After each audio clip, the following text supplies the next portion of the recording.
Hello বন্ধুরা, ঈদের কাজ দেখলে আপনি পটাশ পটাশ করে হাসবেন। তাহলে চলুন বেশি দেরি না করে এই ভিডিওটি শুরু করা যাক। কিন্তু তার আগে আপনারাও যদি আমার মতো আল্লাহকে ভালোবাসেন তাহলে কমেন্ট বক্সে আল্লাহু আকবার লিখে যাবেন এবং চ্যানেলটি সাবস্ক্রাইব করে দিবেন।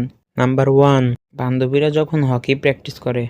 Me singing from heartache, from the pain, taking my message from the veins, speaking my lesson.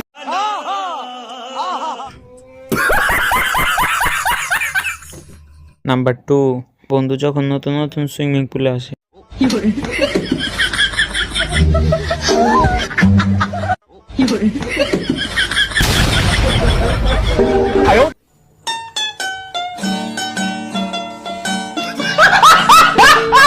Number 3, বান্ধবী না শিবাল্লি। तू जानू वानू जो कहता